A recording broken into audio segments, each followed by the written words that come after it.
Well, hello, welcome to the show. I'm Trucker Todd, and it is time for Tuesday Trucker Talk. And as you can tell by the title, I'm in the shop, but I'm also here at the house. So we're going to talk about that tonight. But along with everything else crazy that's gone on this week, somebody in the comments described my recent events as a roller coaster. And I got to tell you, that's exactly how it feels. A bunch of up and downs, but I don't think my situation is unique. I think a lot of people are on that roller coaster ride right now. But before we jump into all that, let me remind everybody, make sure you're subscribed. Give me a thumbs up. Share this social media and look down in the description for a lot of other great information. Let's circle around, say hi to some people that's been in here for a while. Some people over 2.5 hours, so definitely want to say hi to them. First one arriving today would be my good friend Tim Back. He got here about 2.5 hours ago, so glad to have him. Another good friend, Asphalt Jungle, made it in, so thank you for being here. Tim is having some of my luck, it sounds like. He says his load canceled for tomorrow, so he's working on finding a replacement, and he'll try to be here. So hopefully he can pop in later. That's always good when he's in here in the comments. Another good friend who called me earlier today and kind of razzed me about the Cowboys is my good friend Robbie Ross. Hey, Todd, still in KC, waiting for a trailer that I'm taking to Phoenix. So, yeah, he lives in Phoenix, so he's trying to get back over that way. He's also a Cowboys fan. He goes to several games a season, but I've been kind of a defender of Dak Prescott, and he was kind of seeing if I still felt the same way. And who knows, we may talk about that tonight too. Let's see. Michael wanting to know what I'm in the shop for. We're going to get to that. It's basically it's in the shop for a small oil, not a small oil leak, about a gallon a week oil leak. And it's also got an electrical issue that we'll talk about, and a bunk heater issue we'll talk about. So we're definitely going to jump into that because my biggest fear came true on that. My good friend Ramon is here. Thank you for being here, Ramon. And Brian Walton is here. Hello from Miami, Florida. Just dropped a load, heading to pick up a load at 5 a.m. in Orlando, going to Adairsville, Georgia. All right. Well, be careful out there. Brian's also a good friend of the show. Man, all the good friends are here. I'm getting to the point where I can't say my good friend anymore because I got so many I don't want to leave anybody out. But RGB is also here saying hey and waving. Glad you could make it. Gary Cook. I'm here tonight listening from Perham, Minnesota. It's chilly up here at night. Yeah, I bet. I liked Gary's also a good friend of the show. I liked that when I ran up north here recently because my APU was down. I didn't have to idle. And so it was nice, but it did get a little cold some nights. There was a couple of times I had to crank the truck. Tim Back says he's still here. Well, good deal, man. I'm glad you made it. So he hung around for 2.5 hours. That's loyalty and devotion right there, folks. Good evening, Todd. Out here in the field, been doing shop work today. Adam is here. Adam was the very first guest I had on the Tuesday show. He used to be in law enforcement, and now he's truck driving and farming. So glad he could make it in tonight. And Don is here. Thank you for being here, Don. I just want to catch up on some of these comments, and then I'll answer all your questions. I'll also talk to you about how my aunt's doing, how my grandson's doing, how my wife's car is doing, all that stuff. She laughed when I said that. That saying, when it rains, it pours. That is definitely the case here lately. Kevin Snipes is here. Good evening, Todd. Good evening, sir. Thank you for being here.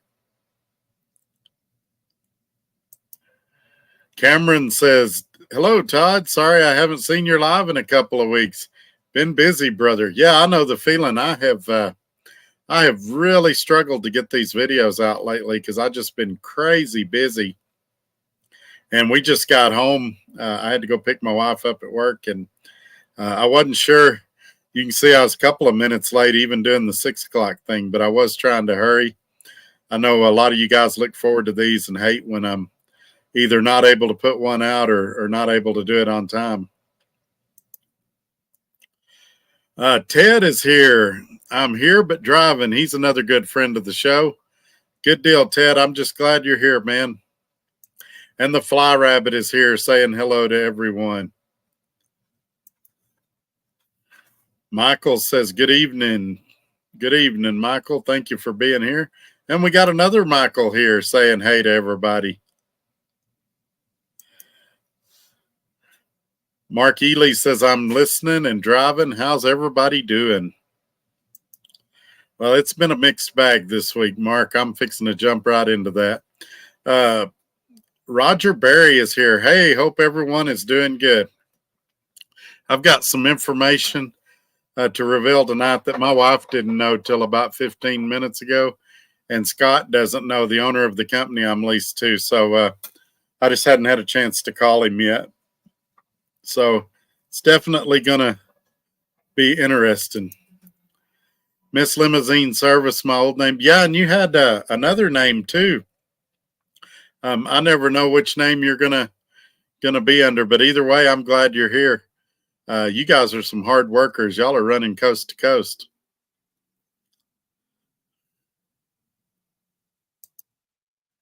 On Saturday, my starter went out on my truck. Unfortunately, I couldn't get it replaced till Monday. I was in Harrisonville, Missouri at the Sapp Brothers. Oh, man, that stinks.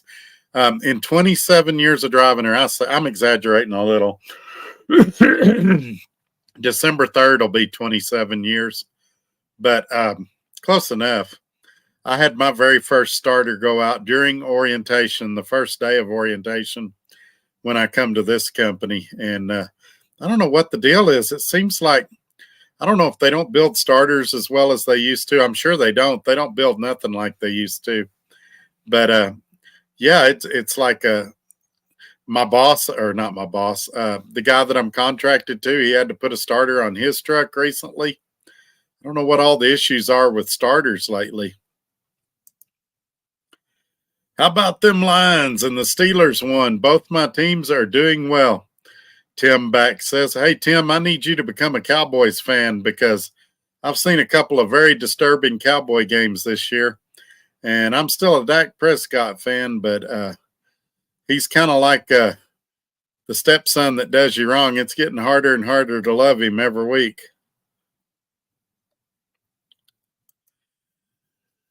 Michael says, just letting you know, I appreciate that, sir. I kind of thought that was you. I didn't want to say anything till I was sure. So I appreciate the clarification.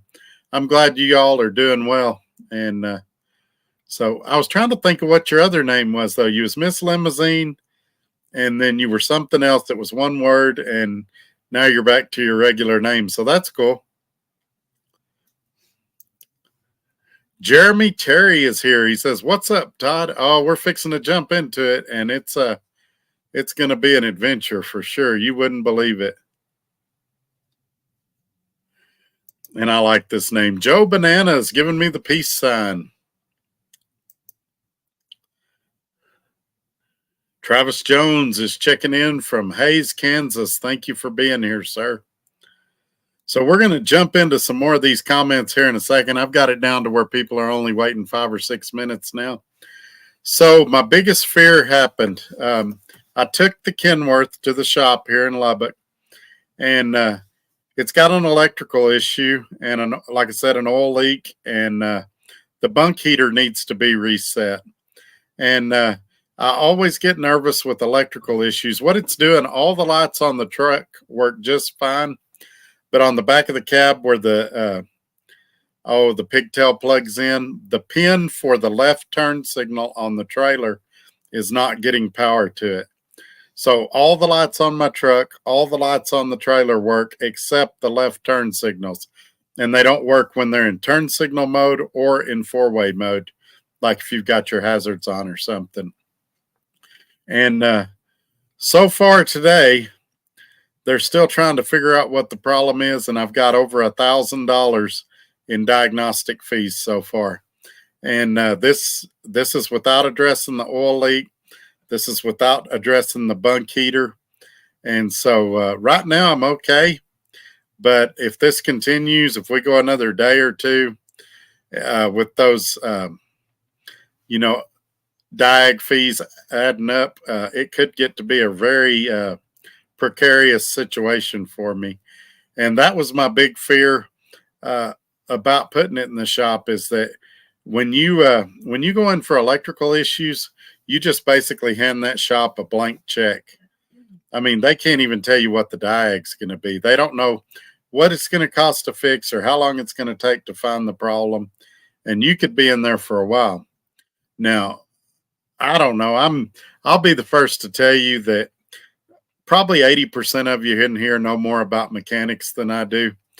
But I don't see why you couldn't run a jumper wire from one of the side marker turn signals on the truck back to that pigtail plug-in thing. Maybe there's a reason. Maybe it overloads a circuit or something like that. But I don't think so, because it's LED lights and they don't draw a lot of electricity. But that's a big concern, because that's, I don't know what we do if we start getting up in the range where I can't pay for it no more. And so hopefully they figure it out soon. Hopefully it's nothing bad. It's not a module or something like that could get really pricey. But this could turn into a very bad situation very quickly. Now, as for my wife's car, some of you know, some of you don't. She was going to a doctor's appointment the other day, got in the parking lot, and was just kind of idling before it was time to go in. And she's here, so she'll tell me if I get the story wrong. Battery light come on. She shut the car off, went to crank it. It was totally dead. They tried to boost her off. Am I right so far, Paula? They tried to boost her off, and they couldn't get it to boost off at first. Finally got it started. It started smoking from the passenger side of the engine, and they smelt something like wires burning. Couldn't figure out what it was. I was out on the road working. I wasn't here to help. And ultimately, we've got roadside assistance with Farmers Insurance. They sent a tow truck, towed it to the house, and I told her I'd look at it when I got here. So I got here, I checked it out. First thing, the battery was dead. It was at 3.7 volts, and I thought the battery was ruined. I took it off, took it to a buddy of mine that's a manager of a Advanced Auto Parts here in Lubbock. I get a huge discount when I go there because we used to work together. Long story unrelated to this. And he charged it overnight because I have AGM batteries on most of my vehicles. I do on her car. And you have to slower charge those. You can't fast charge them. And so he come back the next day, said, "Hey, your battery's fine." So I plugged it up to the car, and the smoke was coming from the alternator, which is usually means I found out from my son that a resistor within the alternator had gone bad. And so her car is going to need an alternator. With my discount, I can get one with a lifetime warranty for about $150, $160 through that same Advanced Auto Parts. And that's after my discount and everything. So I got to looking at it, though, and that idler pulley on her car is hard to get to, and there's a bunch of crap you have to remove to get to it. So I think it's probably going to get farmed out to somebody else to put on, too. I stay so busy, I don't know if I can devote several hours to putting it on. It shows 2.6 flag hours to put it on, and usually you can double that for me trying to do it in my driveway with some of the tools I need and some of the tools I don't need. So that means it's a little over a 5-hour job if I do it, and I just don't have 5 hours of free time. So she's been driving my pickup when I'm not here. And when I'm here, I've been dropping her off at work. And then I've got access to the pickup. We still got the cop car out in storage, but with her car parked in the driveway, we really don't have a place to park the cop car here. I wish, in hindsight, I wasn't thinking. I was out on the road, and it's when I was on that 11 stopper, and I was really stressed that day. I was just like, handle it, do whatever you need to do, tow it to the house. I'll look at it. I wasn't even thinking about driveway accessibility or nothing. I was just thinking, oh, it'll be something little. I'll fix it when I get there. Now, in hindsight, I wish we would have had her park it at a different location. And then when I got here, I could have gone out and got the cop car, and we'd still have two vehicles. It would really help doing these videos and stuff like that. But anyway, all of that I said to say this. I have not attempted to buy the alternator for her car or work on it yet, because I'm really waiting to see what's going on with this semi. And same goes for the Corvette. I'm going to have somebody come out to my shop and help me get it back together. I took the dash out to put a different speedometer in it. The other speedometer was not working correctly. And so that has kind of gone to the back burner too. So we'll work on that soon, I hope. But right now, the big concern has to be that Kenworth. My aunt got some bad news this week. They're still having problems with her leg, that they amputated half her foot. And now they're talking about taking her leg at the knee. They're getting some second opinions, bringing some other doctors in and stuff like that. But it's not looking real good for her leg at this point. My son was in town this past weekend, working on some cars at his shop, trying to get some stuff out. And my grandson had some setbacks in Dallas, so he had to rush back to Dallas. And they're expecting him to be there several more weeks. They no longer think it is, epilepsy, but they're concerned about maybe a virus or an infection in his spinal cord. And along with some other things, he did have some brain swelling, which could be from the seizures, could be from something else. But all of those things just mentioned need your prayers. My vehicles, my family.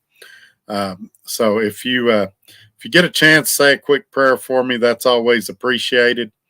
And that's kind of what's going on. It's definitely been a roller coaster, as the one viewer commented, and just trying to get through it, trying to keep my attitude positive.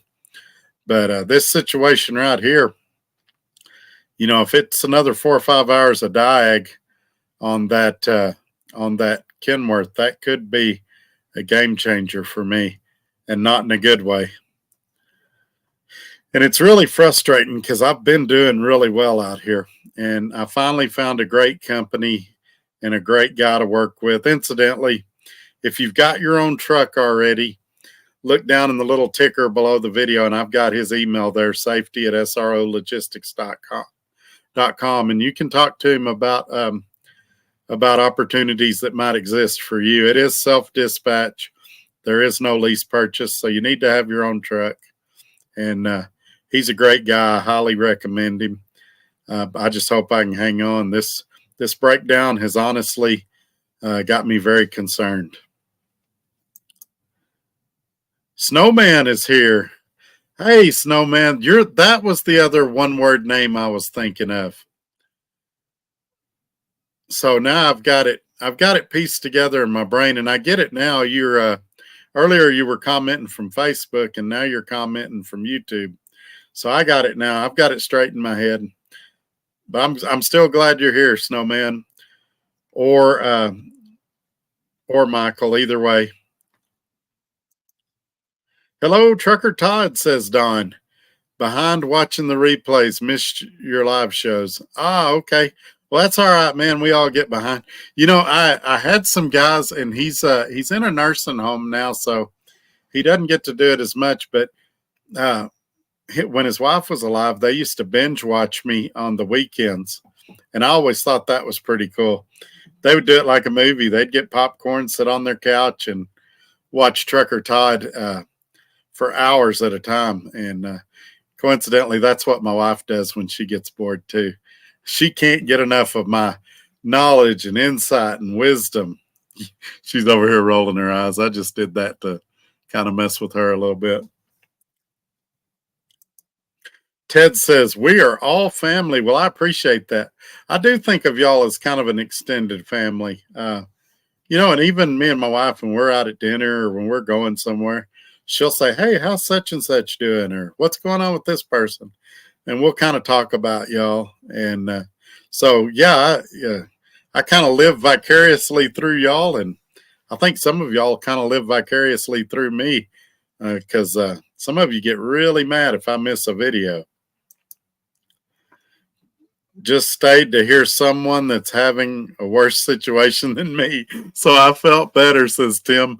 Yeah, that's the reason I used to watch Jerry Springer. I was like, it's good to see people that their life is more messed up than mine. And now that Jerry Springer's no longer with us, I'm the one with the most messed up life.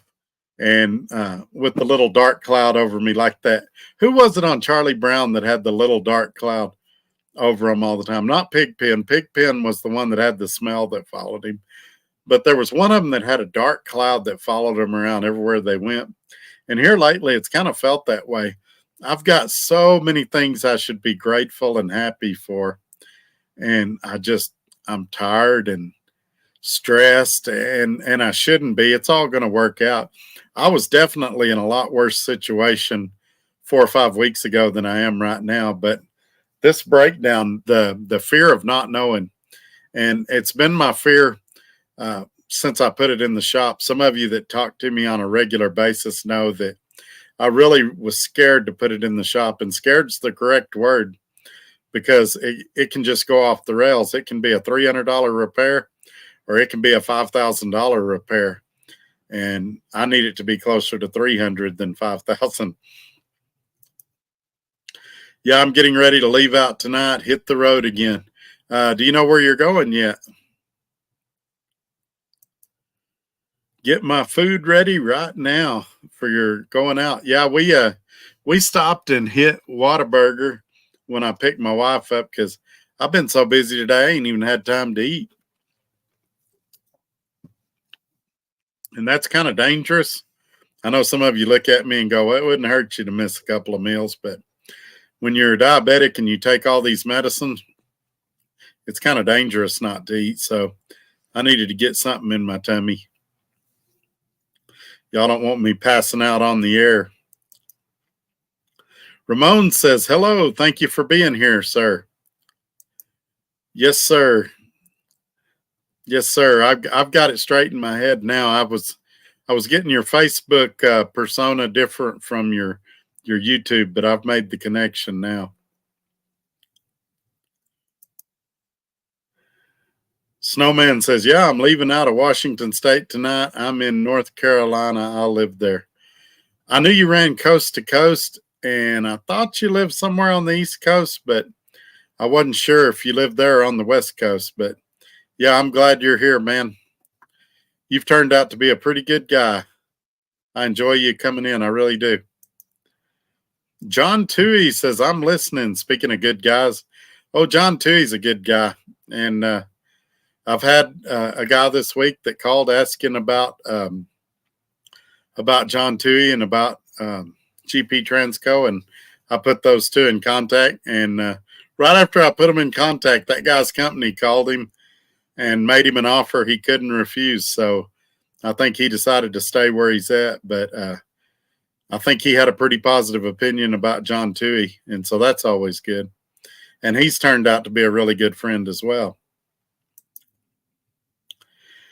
The beta guy. Howdy, Trucker Todd. Hello, sir. Thank you for being here.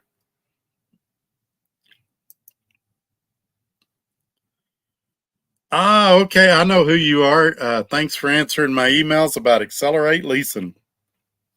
So I had a few of y'all. You're the one that actually got a truck from Accelerate Leasing, though, aren't you?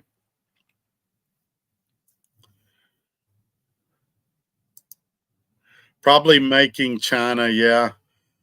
We just got to get our start. Oh, probably made in China. We just got to get our starter replaced.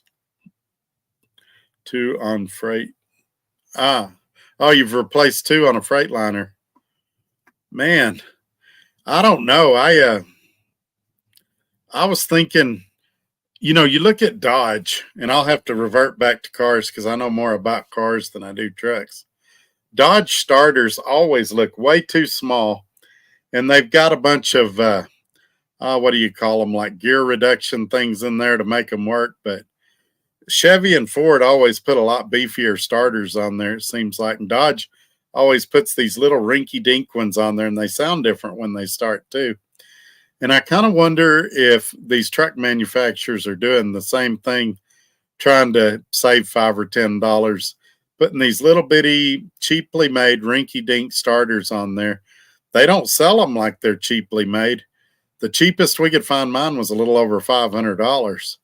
And at the dealership, they were like 700 and something. So, but yeah, it's a shame that there's no pride in good manufacturing anymore. At least it doesn't seem like there is. Here's Tim bragging a little bit, rubbing it in my face. Both my teams are in first place in their division. Lions are 4-1. Steelers are 3-2. Well, my Cowboys are 3-2, but you'll have to forgive me if I'm not as excited as I was at the start of the season. And everybody's beating up on Dak because he threw 3 interceptions in that game, but they're already forgetting that the rest of the games he only had 1 interception, if I remember correctly. So, and several of those passes he threw went right through the receiver's hand, or the receiver tipped it up and then it was intercepted. So I think there's plenty of blame to go around. And the biggest elephant in the room that nobody wants to say, nobody wants to talk about, is the defense allowed 42 points. The number 1 defense in the NFL allowed 42 points. And it's hard for any offense to win when you're having to overcome 42 points. Now, one thing I'll agree with you on Dak, when they get behind, he tries to force stuff, and that's when the bad decisions happen and things like that. I think he tries to turn into Patrick Mahomes, and he's not Patrick Mahomes. He's a pretty good quarterback that makes bad decisions sometimes under pressure. So we need our defense back. Leighton Vander Esch is going to be out 4 to 6 weeks. That's not helping things. I mean, injury-wise, they were dropping like flies in the fourth quarter. But I'll be the first to admit they looked terrible in that game. And Monday night, hopefully they're a lot better. But it's man, it was bad. I'm not going to candy coat it. But I'm not calling for the lynching of Dak Prescott yet, or the firing of him. But he has 2 or 3 more games like that this season, and it might be time to let some of the backups get some reps. Skyline's here. Hey, I ain't seen you in a while, buddy. He says, boom, baby, I made it in, Todd. Just finished driving 694 miles. That's excellent right there, especially what's your truck run, like 67 or 70? So that's keeping that left door closed and managing your time well. Congratulations on that. That's something to be proud of in a company truck. Yeah, I figured it was your Snowman says, sorry, I meant Freightliner. I figured it was your voice to text acting up. I was able to figure it out. At least the Cowboys beat the crap out of Belichick and the Patriots. Exactly. It's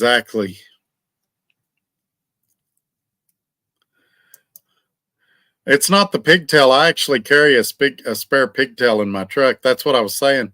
It never makes the power to the pigtail. It's dying in that little connector where the pigtail plugs into on the truck. So it's something in the truck. There's a chafed wire or something somewhere. The power never makes it to the pigtail.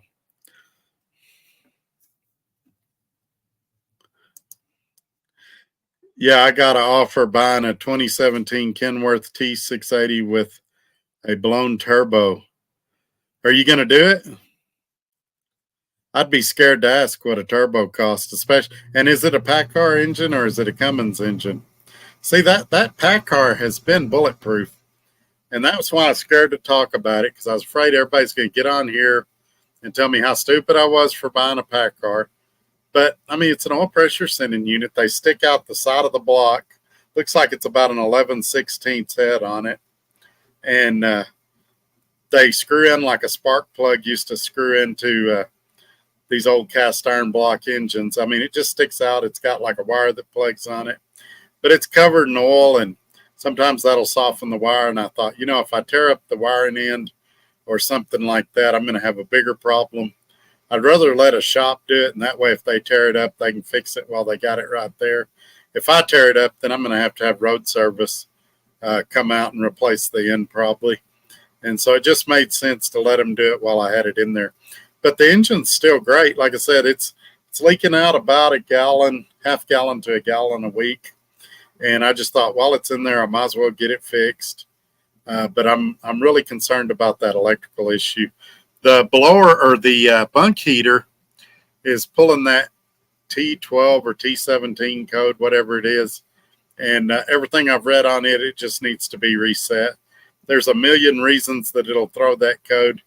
And they said 9 times out of 10, just reset and it'll fix that. So I don't think that'll be big either. The bulk of this repair bill will be that electrical issue. By the way, Todd, John Toohey is listening, LOL. Yeah, that's why I'm saying good things about him, because he knows I'm here in Texas. I don't want him to come hunt me down. No, John Toohey is a really good guy. Oh, God, you guys, when y'all get a narrative in your head, you stick with it. $1,000 for a pigtail diagnostic. That is just ridiculous. Wow, I would take my truck out of there. It has nothing to do with the pigtail, folks. I don't know how many times I've got to say it in this video. It's where the pigtail plugs into the truck. There's no power going there for the left turn signal. Has nothing to do with the pigtail. Obviously, if it just needed a pigtail, the dealership would have put it on it. I got out with a tester and tested all the pins on that plug-in. It's not getting power to the spot where the pigtail plugs in, so it's not a pigtail. God, I can't wait to see what videos come out tomorrow. Todd's down for a week because he needs a pigtail. Nothing could be further from the truth, but that doesn't fit the narrative in here. There is no pigtail diagnostic. Good Lord. It has 700,000 miles. I turn it down 15,000 cash. Yeah, I wonder what that turbo would cost though. Probably 10 grand, 8 or 10 grand.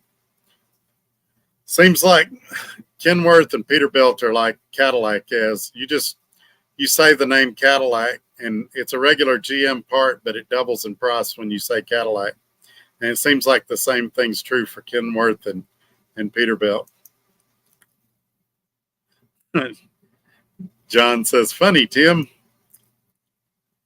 Don Carr says, my KW did the same thing, except it was a fuse. There's 2 fuses in the fuse box that controls the trailer directional. One is for the right, one is for the left. They replaced the fuse, and it's been good ever since.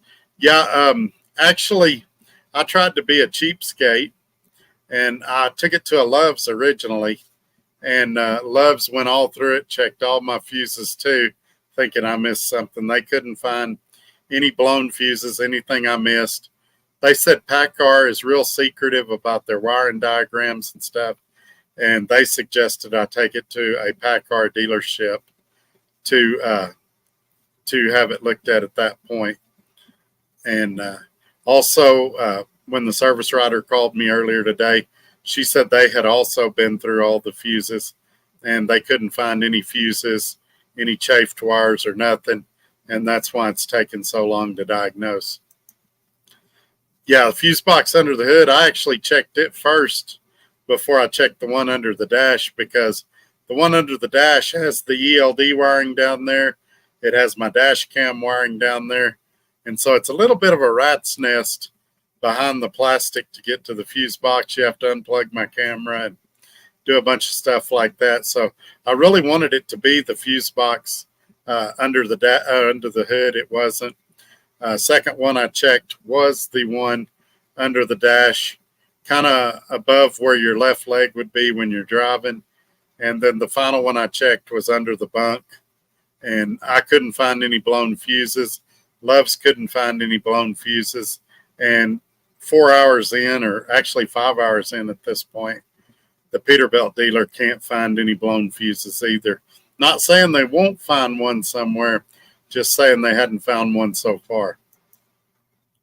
Hey, Todd, you the black cable or the green cable? Black cable or the green cable? For what? I'm not following you yet, Ramon. Ted says, sending lots of prayers. I appreciate that, my friend.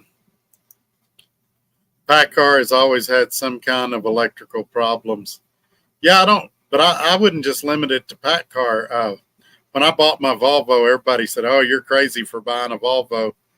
They have electrical problems all the time. And I did have a few electrical problems on that Volvo and on previous Volvos, but not as many. I also heard the same thing about International. On Freightliner, I heard, oh, you're going to have problems with the DEF system. And I never had a problem with the DEF system.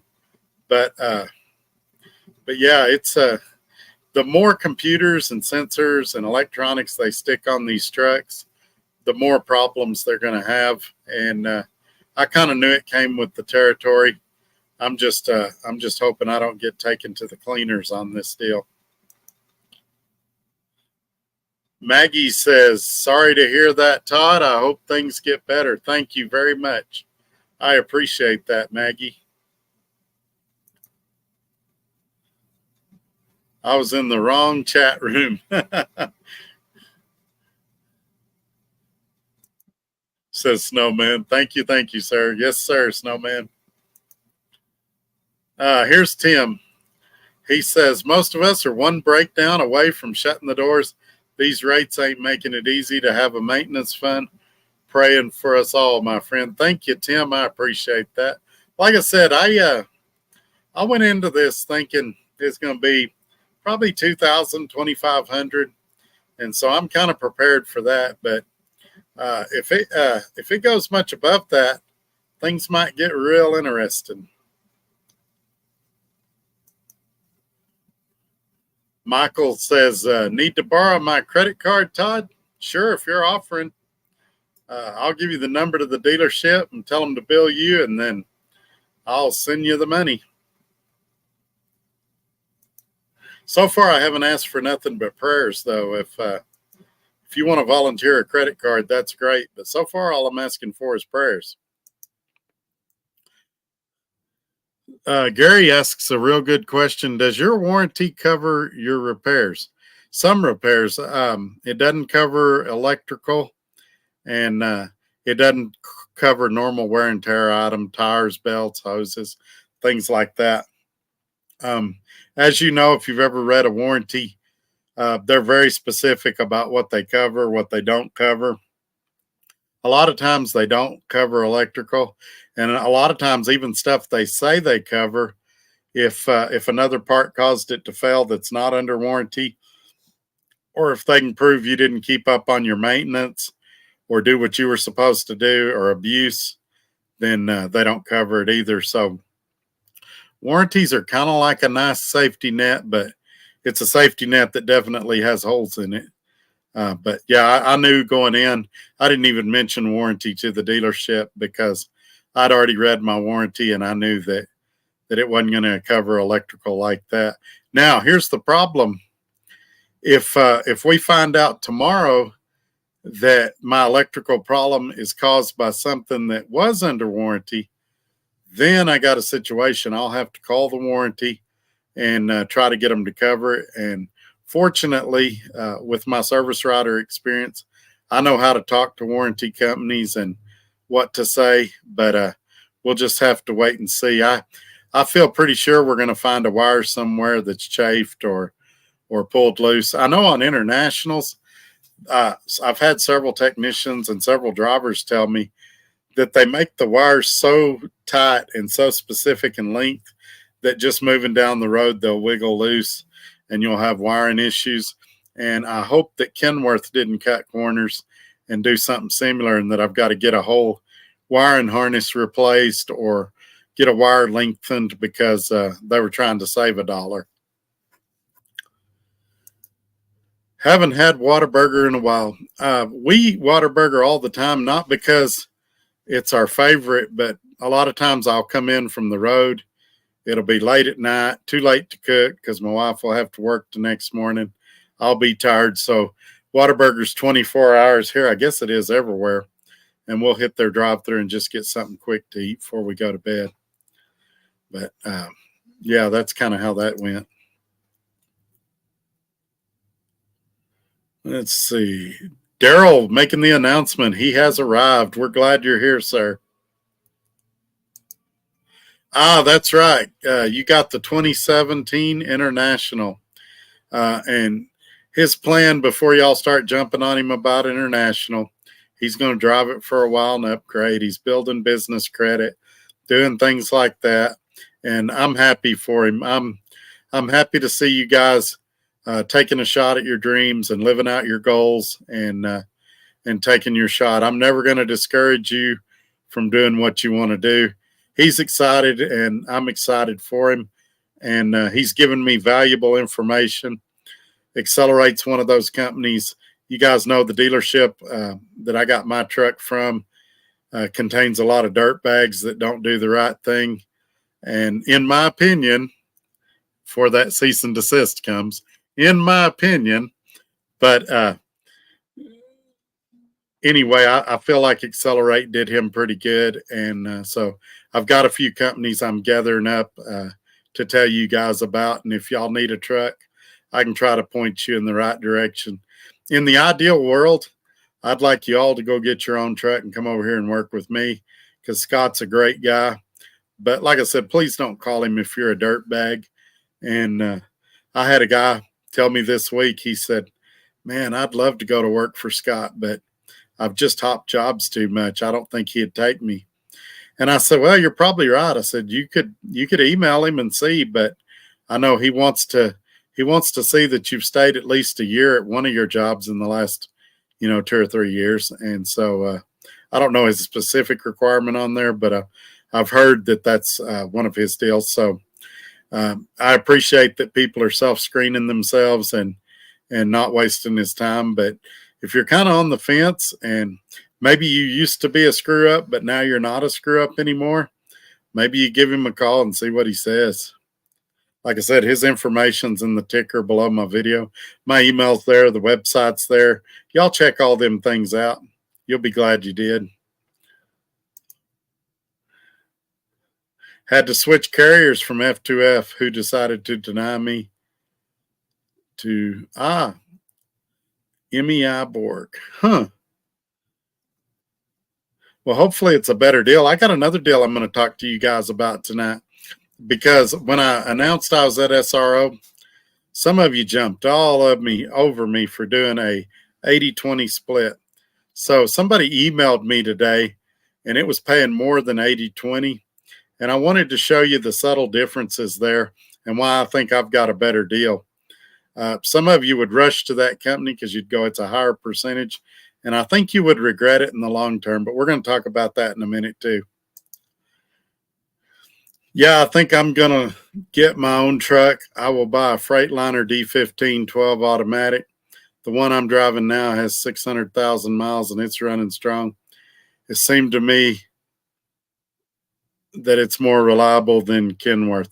Definitely, I know some guys in the 2024 Kenworths that are having some reliability and some quality issues. I would be afraid of any new 2024 because a lot of them were built during COVID. People were in and out of work all the time, and I just I think we might have a year or two of reliability issues. I would get one that's, say, a 20 to a 22 model, and I think you'd get a lot better truck. I like Freightliners too. As you know, I had a pretty nice one at Swift. They do seem like the interiors rattle a little more, but I do think they build the interiors a little better than what they used to. So definitely a good truck. I couldn't fault you for getting a Freightliner either, but really all the manufacturers of trucks in the United States, they all have their pros and cons. They all have things I like and dislike about each and every one of them. You can come in here if you need to. It won't show you, or get you something to eat or whatever you need. Anyway, Kenworth T680. Don't get it wrong. I love the Kenworth. It breaks down more. I drove Kenworth T680 2022. I had the issue with the transmission, with the electrical, a quick that I was going to go was, I see. It's kind of changing some of your words. I got the gist of it. The last T680 you had gave you some issues. I haven't picked up the truck yet. Picking it up Friday. All right. Well, please keep emailing me and tell me how it's working out for you. I'm curious to hear how your journey goes. You're the first person I've sent to Accelerate that's bought anything. I just met a couple of salespeople over there and saw some of their inventory, and it seemed like a good outfit. They were my second choice if I wouldn't have got a truck from where I did. And in hindsight, I wish I would have went there instead. Besides my starter going out, I also had all 4 of my batteries. Luckily, my company paid for all my repairs. The total bill was around $1,900. So I'm thankful for Advanced Trucking helping me out. Yeah, that's a great deal, Gary. I've heard a lot of people talk good about Advance. So I'm glad you're with the company that was able to work with you. And I'm glad you're getting your truck fixed. Michael makes a great point. Everyone has a day off, even in sports. Yeah, except the Cowboys have had a lot of days off lately. And the problem is, no matter why they lose, it's always Dak Prescott's fault. And so he's turned into the whipping boy for the team. And the defense played awful. Parsons, all of them had terrible games. And it's not me being critical. They would tell you the same thing. And Dak didn't help anything, but most offenses in the NFL are not going to be able to put up 42 points week after week after week. I don't blame Dak on that. I think the coach needs to go. I don't think he can get the team past the playoffs. I like the coach too, but this is his first year play calling. Normally it was, what's his name, calling the plays. And I like it because he's been aggressive. He's gone for it on 4th down. But, if the defense is not making plays and Dak's throwing 3 interceptions, it'd be hard for the greatest coach of all time to win in those conditions. The problem is special teams, defense, and offense, everybody is just sucking big time right now. And ultimately, the coach falls on the sword for the team. But I think you could blindfold yourself and spin yourself in a circle, and wherever your finger pointed, that would be a problem with the team. They're failing in every way you can fail. They're coming out and playing great one week and terrible the next week. And if they do that all season, that makes them a 500 team, and that doesn't get them where they want to go. So they've got to figure it out pretty quick. And unfortunately, I think the coach and Dak have their head on the block. And if they don't get it together pretty quick, they may both be looking for a team. I think Cowboy fans are worried he's making the same mistakes as last year.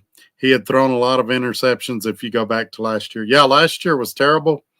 And, maybe I do got rose-colored blinders on, but Last year, I felt the same thing. A lot of times the ball went right through the receiver's hands. A lot of times the receiver tipped it up, it got picked off. But definitely, having said all that, there were some passes that were overthrown. He overthrew one that was intercepted. And so, there, like I said, there's plenty of blame to go around. And if he was on, a less famous team, he'd probably be fine. He could probably play his whole career there, and not much had been said of it. But people expect the Dallas Cowboys to be deep in the playoffs every year. And if they have an off year, somebody's got to fry. And I'd like to see McCarthy and Prescott make it through the season, but we'll see. I know they're concerned about it, and I know there's going to be some changes made. So I just hope it gets better.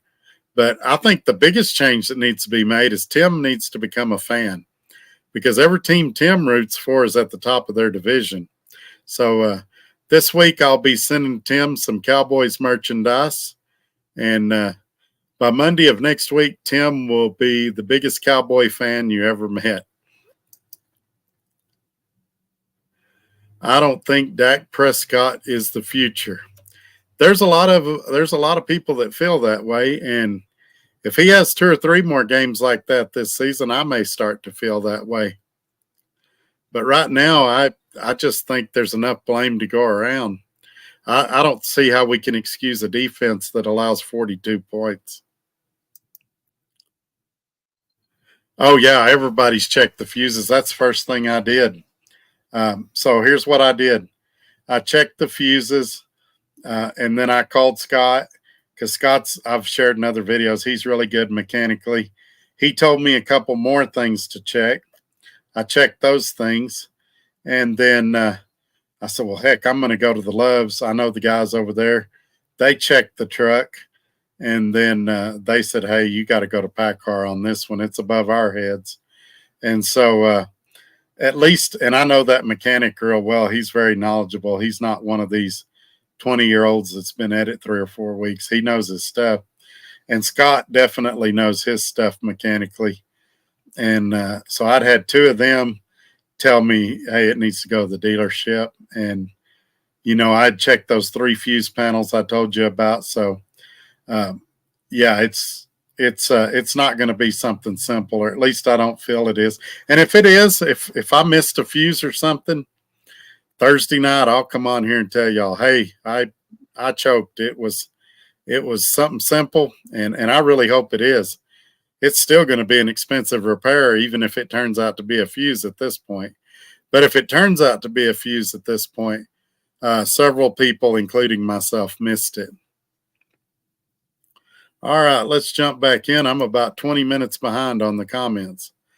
Yeah, I'm leaning towards what Michael's saying. Loose wires are bad ground. If you're replacing the turbo, replace the incinerator. Yep. So he thinks it's probably loose wires or a bad ground. I really hope so, but it just, how much will it cost me for them to find that loose wire, that loose ground?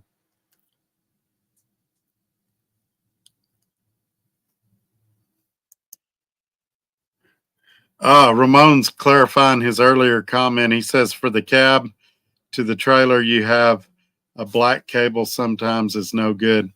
Yeah, these, it just has a single cluster that goes into that plug, and they're wrapped and they go into the frame rail, and it's really hard to tell where they go from there. You really do need that wiring diagram, like the Loves guy was saying. But yeah, I don't like doing electrical because there's so much that can go wrong. I hope they can find it quickly. I've been here. I've been here since probably Friday, but I ran a load over the weekend, and just one down to Midland and back. So it didn't actually go into the shop until yesterday about lunchtime. And they told me it's going to be 2 days before they could look at it, but they got it right in about 3 or 4 o'clock that afternoon, according to my dash cam. And they're, like I said, they're still working on it. And I hope to get some good news in the next day or two. But there's going to be some sleepless nights and a lot of worrying. I try to stay calm and not worry, but this is kind of your everything on the line. And also, before I go to Michael's comment, some of my critics are going to say, well, that's why you need to have a nest egg and you need to have your maintenance fund. And I do got enough money for a moderate repair. But no matter how much money you have, if the repair bill gets big enough, it gets out of your hands. None of us have unlimited resources. And just like Tim Back was saying earlier, we're all one major breakdown away from being out. And I don't want to get in a position to where I've got to, have a conversation with Scott and see if he can help me out, or call family members and see if they can help me out, or things like that. Right now, my son's dealing with my grandson and his health issues. I don't want to borrow money from him. One of my cousins is getting married, and my sister is preparing for that wedding. I don't want to be involved bringing them down when they're trying to do that. I'm a self-sufficient guy. I want to try to handle this on my own. But we've all got a dollar amount that's our limit. And if you hit that limit, you're done. And I really hope this isn't the week I hit the wall, but we'll see. Michael's going to get me in trouble. I'd like to remind everybody my wife is in the room. Trucks and women are not much different in the two. They all have crazy issues depending on how much you're willing to put up with. Well, while I would agree with you, generally speaking, many women have issues.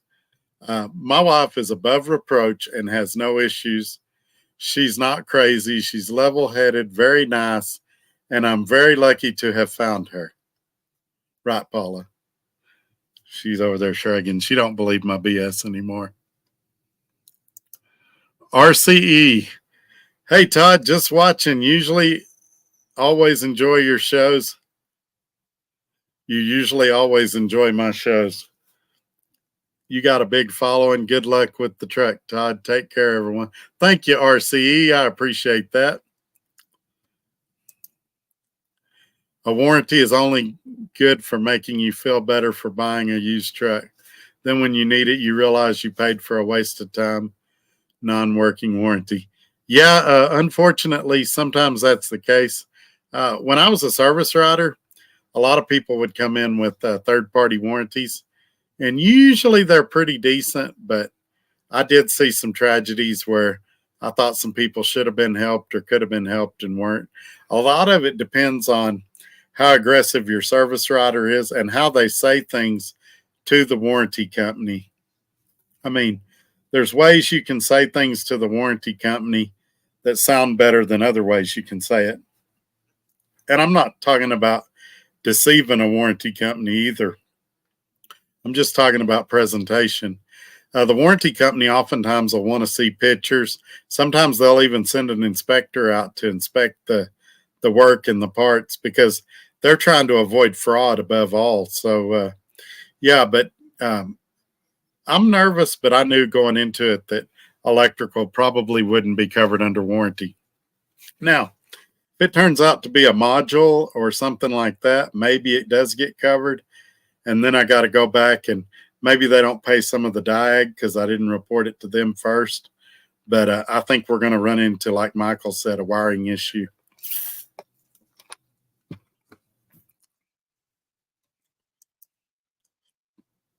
That's the thing. If the wiring harness is only about $1,500, finding one is the trick. Yeah, my uncle, sometimes Racing Ray, he has a, like a 2020 or 2021 Hyundai Ioniq. And he recently had a wiring harness go bad. And they had trouble finding one. It came out of the Northeast somewhere. And his car was in the shop for about a week. But it's one of those hybrids. And, there's not a lot of hybrids in West Texas. It's more pickup trucks and SUVs and things like that. So sometimes finding the wiring harness can be the problem. Some shops are willing to splice in a little more wire in there and make it work, or cut out the bad spot and splice it back together. And a lot of shops are just like, nope, we do plug and play here. We're going to redo the whole harness. And that brings to the point right there. Say it is a $1,500 wiring harness. I've already spent $1,000 on diag. So now we're at $2,500. And then whatever that oil pressure sending unit costs, and then whatever the bunk heater costs, then I'm at $3,000, $3,500. And things start to get real interesting for me. So we'll see what happens, but I'm not out of the woods yet. And I don't ever come on here and blow smoke at you or make you think things are better than what they are. I've had some really good, the last 10 weeks or so have been great, but I've spent that time digging myself out of debt as best I could. And now I'm trying to handle these repairs. And I was hoping to get out cheap, $700, $800, and then I could run over and get the APU fixed and some of that other stuff. But we'll see what happens. I might have to tell them to park it out back until the Corvette sells or something like that. I just don't know. Epic Trucking Fails says, hey, now. I think I know who you are. Is that you, Dave? Skyline says, you're always on my prayers, Todd, you and your family. I really appreciate that, man. Right now, I need it. You know, somebody made a comment earlier about, you want me to send you my credit card? I'm not asking for credit cards, but I'll always take a prayer. And it might be one of those cases where you tell me you do and you don't. But either way, I at least appreciate the thought where you thought about doing it. As long as he doesn't call my ex, I don't think I'm a screw up, LOL. Yeah. I wonder how many of you guys put your exes as references on job applications. Like, hey, I'm a real good dude. Call my first wife and ask her.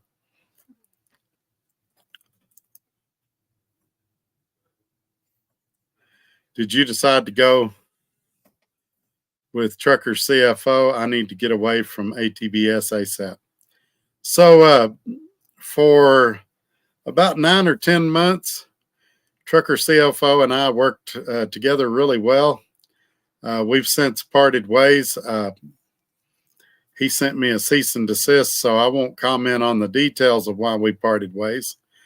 But I would encourage you to call him and ask him. And if you believe what he tells you, then sign up with him and give him a shot. But I can tell you that I won't be using him anymore. And that would be, even if he called and apologized to me today, I have no intentions of using him.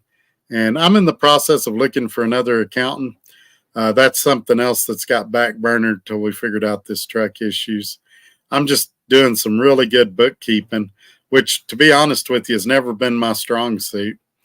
But I'm doing bookkeeping to the best of my abilities until I can decide what I want to do. I've had several good suggestions, from getting QuickBooks and doing it myself to a couple of accountants that you guys use and recommend. And there will be a vetting process that takes place. And I'll set up with somebody soon. It is tempting for me to go back to ATBS because it was familiar to me. I had them for years, but my experience with them wasn't real great. So I really don't want to go back to them, but I'm tempted to do it because it's just something familiar. Kid behind the wheel says, hey, everything's in God's hands. Yeah, that's, nothing's going to happen to me that catches God off guard or surprises him. So, if he doesn't want me to do this no more, then he'll open another door and I'll do something else. But I really hope he don't do that, because I love where I'm working. I love my truck and I love what I'm doing. But I'm really, really nervous on that electrical, how expensive it could go. Cassius King is here. Hey, man, glad to see you again. He said thumbs up. He always seems to come in when I'm talking about a sad subject, though. He's going to think I'm a downer or something. It just me being honest with you guys. The last 10 weeks have been amazing. And I've been here more than 10 weeks before y'all start that narrative. I've been here 4 months. But the last 10 weeks, I've really hit some home runs. And I really hope it don't end like this. I really hope that the Peterbilt dealer can figure it out fairly early tomorrow morning. And mine, while we're talking about it, mine ain't normally downtime's what gets you. The downtime I'm fine on. I can survive. But what's getting me is that repair bill. $170 an hour in diag. And as the clock ticks and ticks and ticks, it just, if they do 10 hours a day, that could be $10,000 or 1,700. So I know, no. Dang, man, my brain is scrambled. I am stressed. Yeah, $200 an hour for 10 hours would be $2,000. Somewhere around, I don't know, what would that be for 170? 7,700, something like that. Anyway, it could get real expensive really quick. I don't have my calculator in front of me. And there's a way I can pull it up on, here we go. I just put a calculator on the screen. Well, no, I won't. There we go. So we got 170. Some of you are probably doing this in your head going, why don't he know this?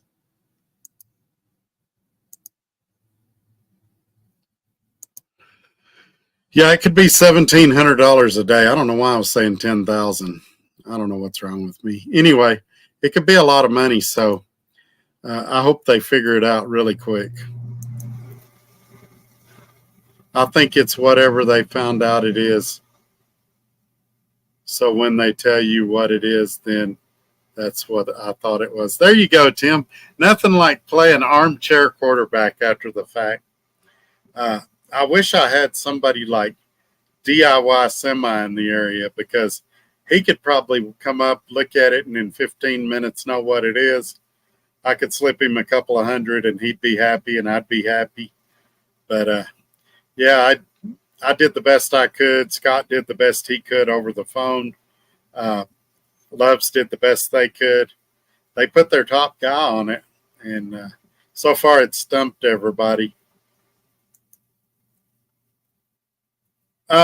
No, we keep her out of the videos as much as possible because Gary Cook asked if my wife was camera shy.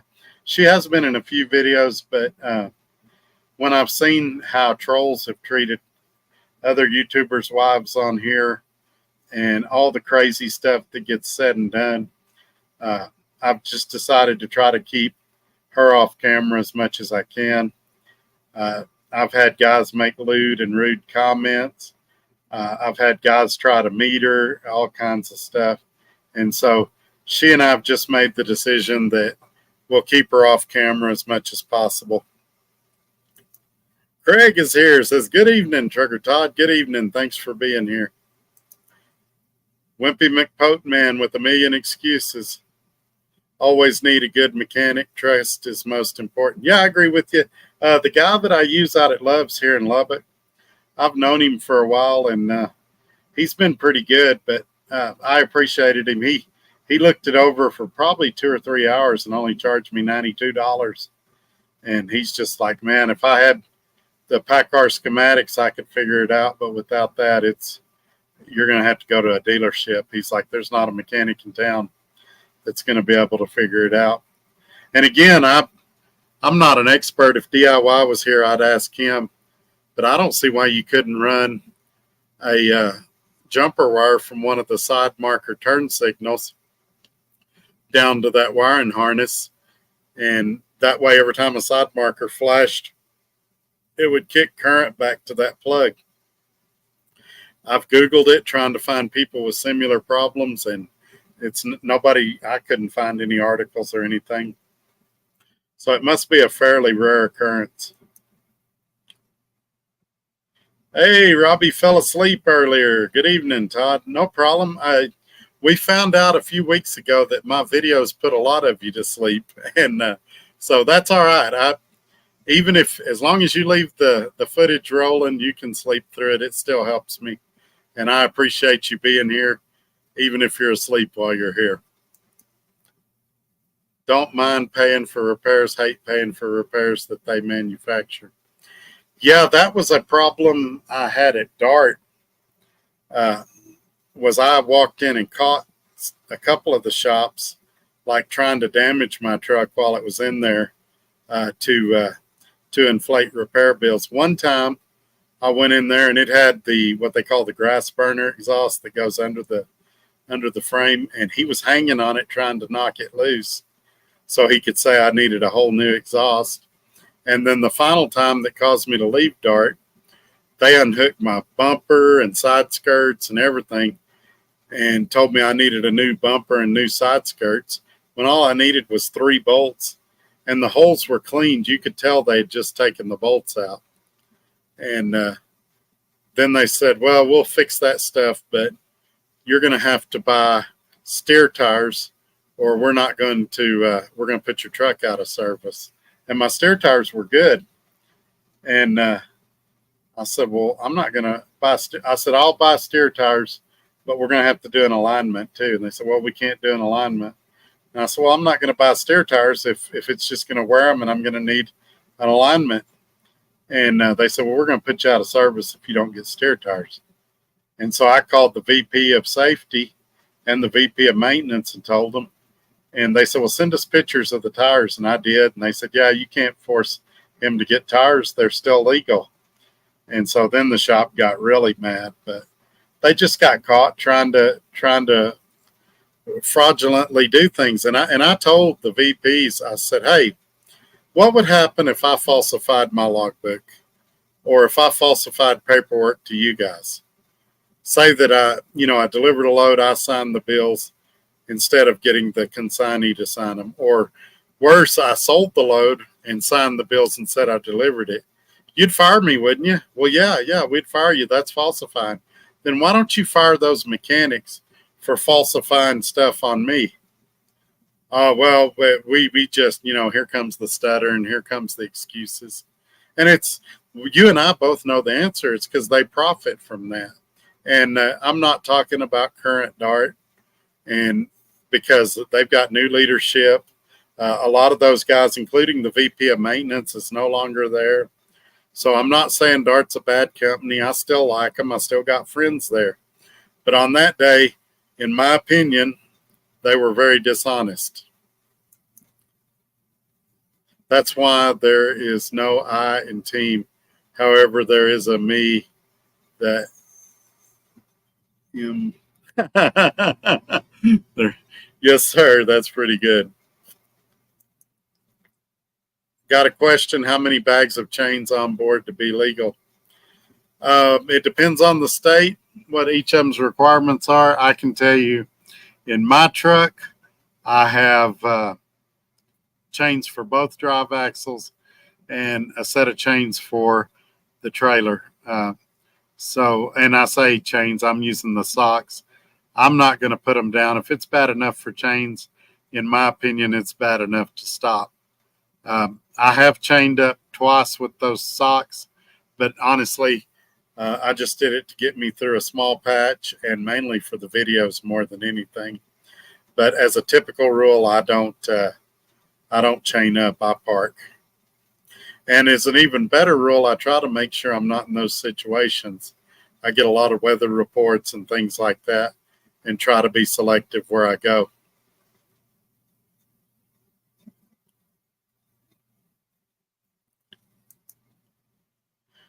Tim says 5 chains, your rear drives, and at least 1 trailer tire. So that would be 3 sets of 2, because that would be the 2 drive axles and 1 on the trailer. It depends how you calculate it. I count that as 3 sets, 2 drive axles and 1 trailer axle. Tim counts it as 5 chains. I'm not sure where he gets that, but okay. Me and him may talk about it later. But I know some states have different requirements, and I don't want to get myself in a pickle on here. So I would encourage you to see what states you're going to be running through and make sure you have enough to meet the requirements for each state you're going through. Hey, Mudflap is here. He's late to the party as usual. I'm glad you're here, man. Yeah, I think Accelerate said it the best way, or acceleration. 3 bags equal 3 pairs. Yep, that's what I've got. 1 for each drive axle, which would be 2, and then 1 for the trailer, which would be 3. So yeah, I agree with acceleration. But I do know different states have different requirements, unless things have changed since 2006. I believe they might have, because my understanding is what acceleration did. Now, when I got my socks, they had a graph or a chart there that showed whatever state required, and I just got enough to where I was legal everywhere and threw them in my side box, and that's where they're going to stay. I picked up a load in Carson, California, delivered in Salem, Oregon, 1,100 miles, then drove 232 empty to Yakima, Washington with 2 stops, one in Georgia and a final in North Carolina, 3,100. Be there on Friday. I'm in Wyoming. Dang, Skyline, they're keeping you busy. That's a heck of a run.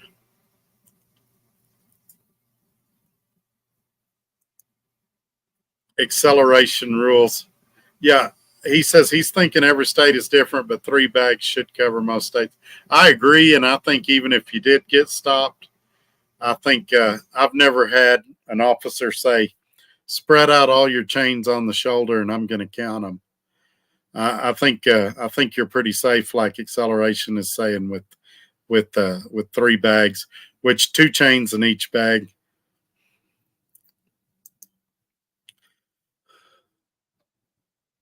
Find a Pittsburgh power location, F the dealer. Well, the problem, what they're telling me is on PACCAR that they have trouble because PACCAR is very secretive with the wiring diagrams. Now, I don't know if Pittsburgh Power would have access to wiring schematics and things like that. Again, I'm not having a mechanical problem. It is it's electrical for the turn signals on the trailer, but it's because the truck is not sending the signal back to the trailer. And it's not the pigtail, it's prior to the pigtail.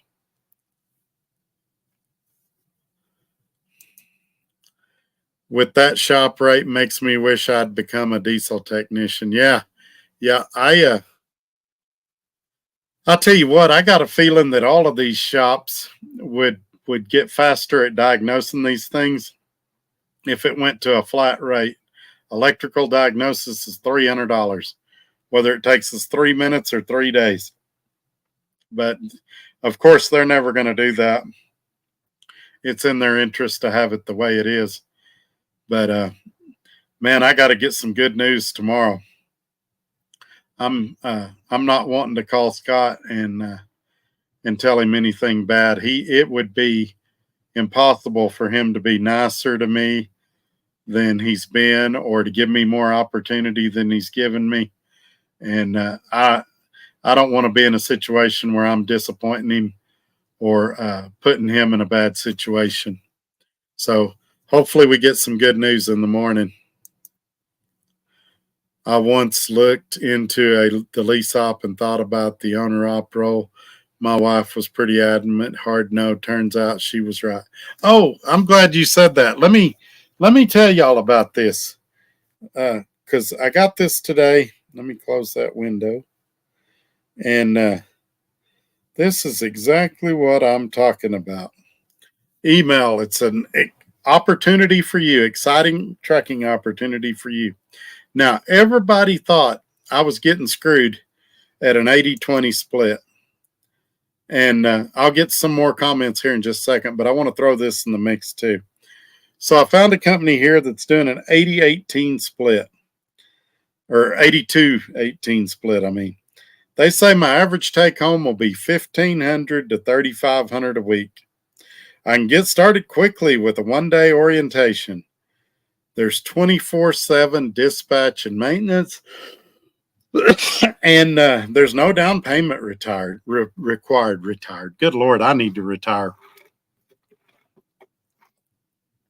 Sorry, I'm losing my voice. You can drive new and reliable 20 to 24 trucks. Now, first red flag, truck rent options, not rent to own, not lease to own, not lease purchase, rent. So you're never going to own this truck. You're going to make the payments. You're going to pay for the maintenance. Then you're going to turn it in and start it all over again. 2020 trucks, or 2022 trucks, have over 250,000 miles. and they are $800 base rent plus 14 cents a mile, or a fixed cost of $12.50. Now, some of you think that's a good deal. In comparison, my truck's $6.95 a week. So I could almost get two of my trucks for what I could get one of theirs. Now, it is 2 years newer than mine. Mine's a 2020. They also have 2022 trucks that are under 250,000 miles, which would make me a little nervous because why didn't it have more miles on it? Was it in the shop all the time? But let's overlook that for a minute. Those trucks, because they're under 250,000 miles, are $1,000 base plus 14 cents a mile, or a fixed cost of $1,400 a week. Again, that's right at double what mine is. Now, if you say you want to go a little newer, Todd, I want a new one. I want a 2023, 2024. $1,400 base rent plus 14 cents a mile, or a fixed cost of $1,550. Again, over twice what I'm paying for my truck. Now, wait, there's more. Escrow, $3,500. My escrow is $1,500. It's deducted $200 to $500 a week. IFTA is $35 a week. Those that know IFTA is $550 a year. Hopefully they cut this off when you get to $550. If you did $35 a week for 52 weeks, let's just hope they're not doing that. But let's look it up and see. 35 times 52. You'd be paying $1,820. So that'd have to be what it is. They're making $320 off of IFTA. Pre-pass, $25 a month. That's about what it costs, but then you got tolls on top of that. Physical damage, $95 a week. That's not terrible. That's about what I pay. And the ELD is $150 a week. I don't pay anything for my ELD. So they're getting 2 cents a mile more, but they're paying double for their truck, and they're paying $150 a week, $600 a month. Actually more than that, because there's 4.3 weeks in a month. Paying close to $700 a month for an ELD that costs them a fraction of that. So that's what I'm saying. You think, oh, it's 82%, it's going to be more money, but they get you in the deductions. And I had a guy yesterday that got a hold of me, and he was wanting me to look at some company for him. And he's like, well, Todd, they're saying they're paying this, they're saying they're paying that. I said, send me the details. Let me look at it. I want to see what the insurance costs. I want to see what the truck costs. And plus, you're being dispatched there. Here, I'm picking my own loads and negotiating my own rates. And I get it. Some of you don't want that responsibility. For me, I like being in control of my destiny. Gregory Spears says, good evening, Todd. Good evening. Thank you for being here. Rojavi, I hope I said that right. Rojavi, thanks for the info, Todd. Whatever you do, stay away from Denny's lasagna. Here lately, my wife works in an Italian restaurant, and I've been eating a lot of pasta, which is great for a diabetic. It's great for weight loss. No, it's not. I'm being sarcastic. I have been eating there a lot, though, and so I hope I don't start gaining all my weight back. But, man, they got awesome breadsticks. They got awesome pasta. And she don't like it. She works there, and I'm like, why won't you eat there? And she's like, well, I had 2 breadsticks. No, get the pasta, get the ravioli, get the good stuff. I don't know that I've ever tried Denny's lasagna. Yeah, Denny's lasagna is awful. I made that mistake once. So we got to town, and we went to, I probably shouldn't be saying this on here. We went to Red Lobster, had endless shrimp, and evidently endless shrimp doesn't come with endless refills, because I ran out of drinks more times than I could count when I was there. My glass was always empty, and she was super slow bringing food out and getting reorders and stuff. So half the time when we got the food, it was cold, and my wife said she wasn't in a big hurry to go there again. And then we went to my wife's favorite place. You can come in here. Let's just sneak through. We went to my wife's favorite place, this Chinese place, and it was actually pretty good, I thought. She's shaking her head. Yes, she liked it too. So one of the two meals is good, but I said all this to say this. I really wanted to go to Texas Roadhouse and get the Fort Worth ribeye, but we're not spending any more money till I see what the truck's going to cost. I'm going to be living on a shoestring budget. I carry 0 chains in my tractor. I do not chain. If I get a run going through a chain state, the company will not put them in the trailer. Oh, the company will put them in the trailer. They are decorations. I'm not using them. Yeah, I think that's a good policy, Tom, or midlife. I never know which to call you, but yeah, that's if it's bad enough for chains, and if you've ever been out and walked on a road that has the chain law on, it's too slick to walk on. If it's too slick to walk on, it's too slick to drive on. Just find a place to park. If your dispatcher gets mad, they'll get over it. If your broker gets mad, they'll get over it. But they're all going to be mad if you put your truck in a ditch. So don't do it. Just use some good judgment and park. That's why we have these big fancy trucks with nice sleepers. Watch movies until the roads get better, and then get out there and be safe and productive. Michael says, better watch what you say, brother. Remember, cease and desist. Yeah, let me say it like this. I realize I spent the first part of the show saying that electrical problems scare me. So I'm not going to come on here and tell you that I live my life without fear, or that I don't ever fear anything.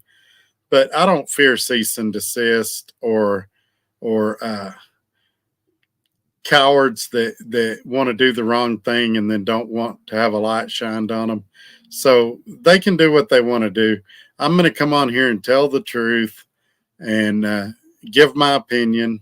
And if they don't like it, they can not watch. If anything I'm saying is not true, I would love them to tell me what it is. They're welcome to come on a Tuesday show. This is an open invitation to any of you that have sent me a cease and desist or are planning to send me one. If you want to come on air and talk about it with me, we will. But I'll win. I mean, you can come on, but I got the facts on my side. I will win. And I think tonight you've noticed when I say anything, I say, in my opinion. And I think you'll notice in the ticker, if I put the right one up, it says that the views and opinions expressed on here are mine and mine alone, that part of it. And so hopefully I'm covered. But I mean, ultimately, I'm not going to live my life in fear about what they might do or might not do. They can do whatever they want. I'm going to keep telling the truth. But nothing would please me more than to never mention them again. And I'm looking now. Yeah, I did put up the right stream. It does say that they're my opinions and nobody else's. I meant 6, but it's been a while. I've went that direction. It was 3 bags equals 6. I forgot. Yeah. I figured that's what it was, Tim. You're good.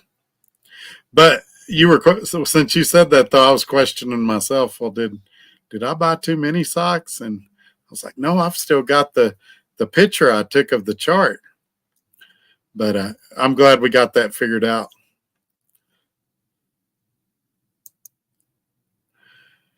When you put the chains on your truck, 3 chains going to do it. 1 on the trailer, 2 on. Yep. That's right, Snowman. Here's an idea. Stay away from the Northwest after September 1st. Then you don't need chains. Yeah. Screw those people up there. They don't need food or nothing.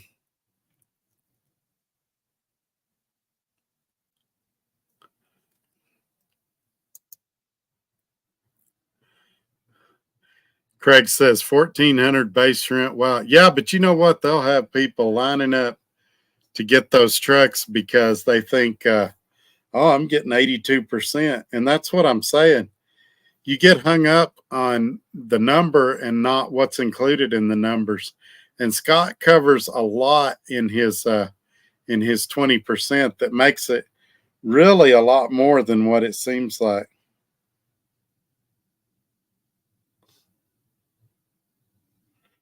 And so,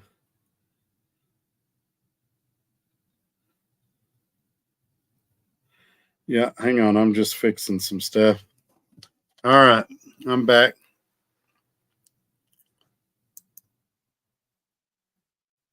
That's right. I got my stuff confused.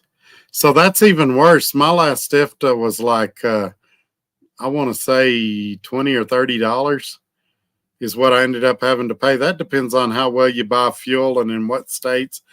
Tim's correcting me here. I'm thinking of the $22.90 that we recently had to pay. I'm not thinking. I'm getting it confused with IFTA. IFTA's the one they do where they calculate what you owe each state. So yeah, Tim's right on that. I'm wrong.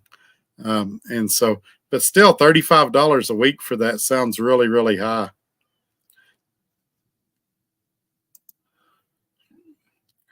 All the breadsticks, soup, and salad that you want for a nice low price. Olive Garden. Yeah, I like Olive Garden. Also here in Lubbock, we have Fazoli's, which is real good, and we also have Orlando's. Orlando's is really good Italian food. My wife doesn't like Orlando's as much as I do, though. She doesn't like Italian food in general as much as I do. Snowman says, I wish I could, Tim, back. I'm a company driver now.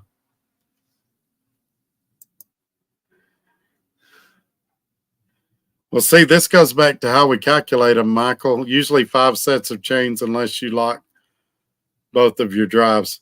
You only have 5 axles. We're counting each axle as a set, and nobody puts them on the steer axle. So the maximum you could have, well, I guess unless you had extra axles, would be 2 drives and 2 trailers.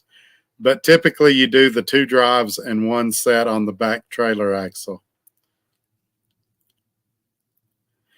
Or if you're smart, you park until the storm passes and then you drive on good roads. That way you're not breaking chains and them slapping your truck or slapping an airline. You're not having somebody slam on their brakes in front of you and slide you off the road. Or, I mean, it's just not a good time to be on the road in most cases. Some companies rather have you park the truck than to chain up. Yep. And here where I'm at SRO, it's totally my choice.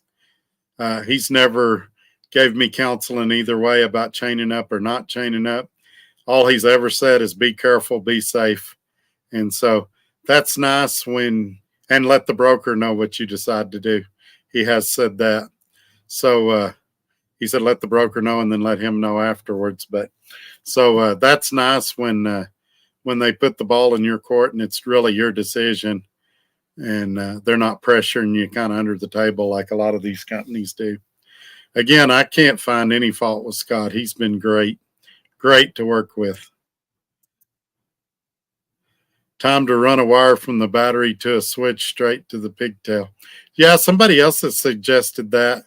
I don't even know why you have to do that, though. It's got a light on the side of the cab that flashes every time you turn signal on. I don't know why you couldn't run a wire from there back to that pin on the pigtail plug, and that way, every time you turned your turn signal on, it would shoot a signal back there, and it would work. Maybe there's something in the circuits that can handle it. Maybe it's a fire hazard or some kind of risk. I don't pretend to be an expert on it, but yeah, I'm definitely concerned, and I'm wrestling with myself because I'm the guy that likes stuff fixed the right way, the correct factory way. But at the same time, I'm the guy that doesn't want to spend $3,000 to replace a wire. I'd rather try to find a way to fix it a little less expensively. And it may involve me going to the dealership tomorrow and getting a little more hands-on with them. But we'll see. We'll see. Tonight, just going to say a lot of prayers. Hopefully y'all say a lot of prayers. And we'll hope a miracle happens tomorrow morning. Yes, sir. Absolutely. talking about lease purchases and 80-20 splits and 82-18 splits and 70-30 splits. He says the devil is in the details. Yep, you can't just look at the number and go, oh, well, they pay 98%, so they're the best. And this guy pays 78%, so he's the worst. What do you get for that percentage that you're giving them? And sometimes it's a lot, and sometimes it's nothing. At Dart, it was almost nothing you were getting for your 30%. You were getting the use of a trailer, and they're basically factoring it, but no support whatsoever. It was all on you. And you say, well, you're getting that now with Scott. No, Scott stepped in and helped me a few times. I had a broker issue the other day, that one that they couldn't get the pickup order till Monday, and Scott got real involved in that. He said, give me all the numbers you got. And I gave him all the phone numbers I had, and he got on the phone, and probably 45 minutes later, he called me back, and he said, Todd, you've done everything you can do. I've done everything I can do. He said, give them their load back and find something else. I'm okay with it. I said, are you sure it's going to ding you? Yeah, that's fine. There's nothing else we can do. And it ended up not dinging him that Monday morning. They ended up giving us a TONU because they dropped the ball. It wasn't us. But yeah, when he needs to get involved, he'll step in and help. And that's another reason I like him. When I was at Dart, there's no help. It was, you were on your own on an island, and they were still taking 30%. Here I'm paying 20%, and I'm getting a lot more for my money. Tim says, got to deliver at 4:15 a.m., so I'm going to get some shut-eye, my friend. Have a good night. Enjoy the rest of the show, everyone. Tim's leaving now, so if you've been waiting for him to leave so we could talk bad about him, he's checking out. Have a great night, my friend, and don't watch the replay, Tim. All right, we're going to roll right along. Tim's going to bed. I fear we're going to lose a lot of you soon. It's coming up on the 8 o'clock hour. I appreciate y'all sticking with me. Don't worry about IFTA. You pay the same amount whether you pay it at the pump or quarterly. Find the cheapest fuel. Yep, I agree with you. Midlife, I do agree. John saying bye to Tim. The state of Washington wants enough chain for all drives and all trailer tires, I think. Yeah, I'm not sure. I would, if I was in Washington and I was going to chain up, then I'd look, but it wouldn't matter. I would park anyway.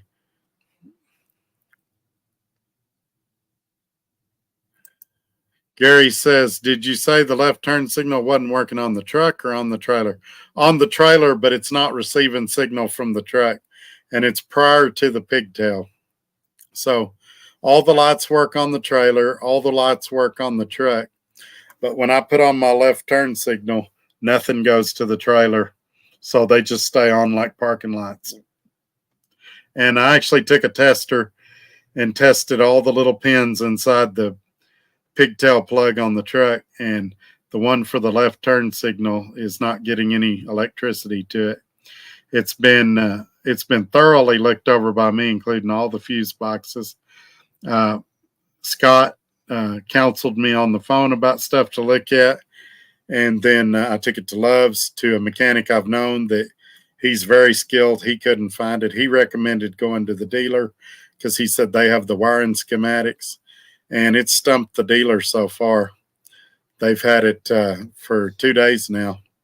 So I hope they get it figured out soon. I'm extremely nervous about it. Tim saying good night to John. Good night, Tim. Don't let the bed bugs bite, says Gary Cook. I did replace the pigtail. That was one of the things I did in my diagnosis. I carry a spare one under my bunk. It's not even getting power to the pigtail. That's what I'm trying to explain to you. It is the plug-in on the truck. You know, on the back of your cab, right there, there's no electricity coming out there. I could put 100 pigtails on it. There's no electricity reaching the pigtail for the left turn signal.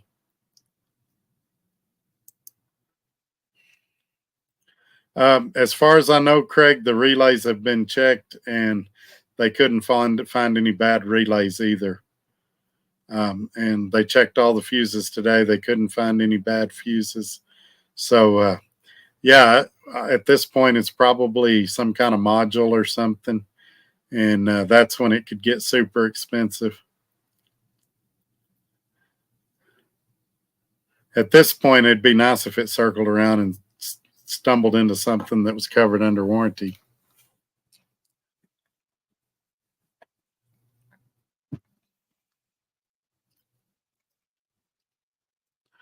Okay, we're at an hour and 40 minutes. Y'all got anything else? Throw it up and we'll talk about it. If you don't, I'll go ahead and check out of here. Got a big day ahead of me tomorrow.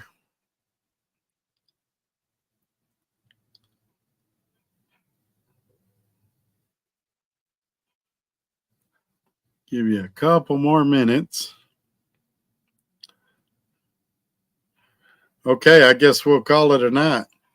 You guys check out the website like I mentioned. Give me a thumbs up on your way out. Make sure you're still subscribed. I had a couple of people that it unsubscribed them. Check out the Facebook, the Instagram, the TikTok, all that. And we'll catch you on Thursday night. Hopefully I'll have updates about all this stuff. And who knows, I may even be pulling freight again at that point. Y'all take care. Thank you for being here. We'll see you on the next one. Bye-bye.